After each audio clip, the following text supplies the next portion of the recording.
স্বামী স্ত্রীর মধ্যে বয়সের পার্থক্য কত হওয়া উচিত? কেউ যদি বয়স্ক পুরুষকে বিয়ে করে তবে আমাদের কেন এত বেশি মাথা ব্যথার কারণ হয়ে ওঠে? তাদের বিয়ে নিয়ে কেনই বা সমালোচনা করা হয়? বয়সের পার্থক্য ভুলে বর কনে যদি সুখের সংসার গড়ে তোলে তাহলে অনেকের মনে অশান্তি তৈরি কেন হয়?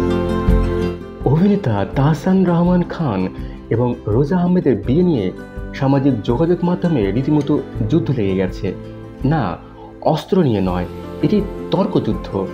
তর্ক বললেও ভুল হবে, আসলে কুতর্ক চলছে। সম্প্রতি বিয়ে করেছেন তাহসান। অনেকে ভাবছেন বিয়ে তো এখনো হয়নি। না, তাহসান বিয়ের কথা না বললেও রোজা ঘোষণা দিয়েছেন তিনি বিবাহিত। বিশ্বাস হচ্ছে না? তাহলে রোজার ফেসবুক প্রোফাইলে দেখুন, সেখানে স্পষ্ট লেখা আছে তিনি বিবাহিত। যাই হোক, তাদের বিয়ে হয়ে গেছে, এটি সত্য। এখন শুধু আনুষ্ঠানিক ঘোষণা দেওয়ার অপেক্ষা। তারা তো সাধারণ কেউ নন, নানা হিসাব নিকাশ থাকে তাদের, তাই বিয়ের ঘোষণা দিতেও সময় নিচ্ছেন তারা।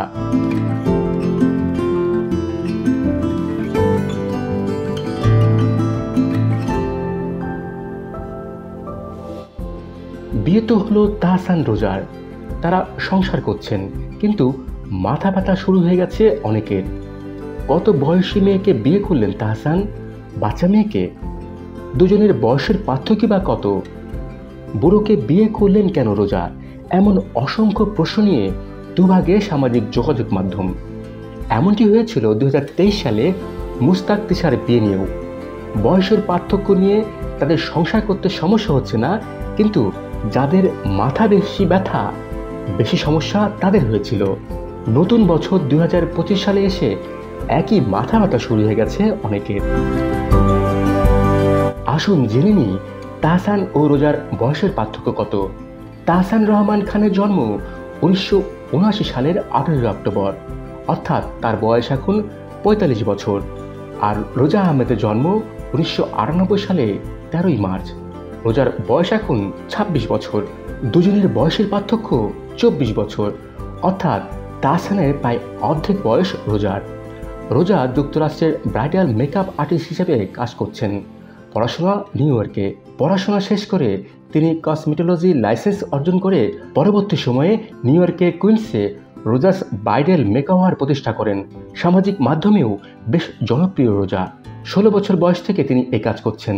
বাংলাদেশের বহু তারকার রূপসজ্জাও করেছেন তিনি। আর তাহসান বাংলাদেশের জনপ্রিয় সঙ্গীত শিল্পী ও অভিনেতা, আমাদের তা সবার জানা। তার প্রথম স্ত্রী রাফিয়াত রশিদ মিথিলা জনপ্রিয় অভিনেত্রী। 2006 সালে তাহসান মিথিলা বিয়ে করেছিলেন। 2013 সালে তাদের ঘরে আসে কন্যা সন্তান আয়রা। প্রায় 11 বছর সংসার করার পর 2017 সালে বিচ্ছেদ হয়। পরে অবশ্য ভারতে গিয়ে প্রখ্যাত পরিচালক সিজিত মুখার্জিকে বিয়ে করেন মিথিলা। এতদিন একাই ছিলেন তাহসান।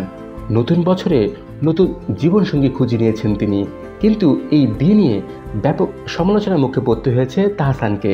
45 বছর বয়সে এসে একটা 26 বছরের বাচ্চা মেয়েকে তিনি বিয়ে করেছেন।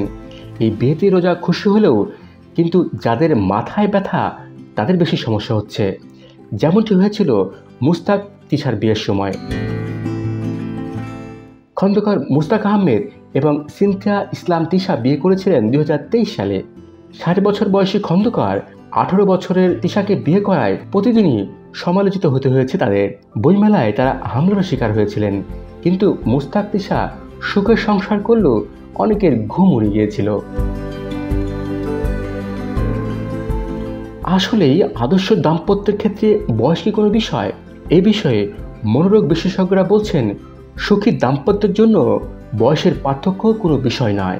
এছাড়া স্বামী স্ত্রী সম্পর্কের বয়সের পার্থক্য চেয়ে বড় হলো বুঝতে না পারার অক্ষমতা।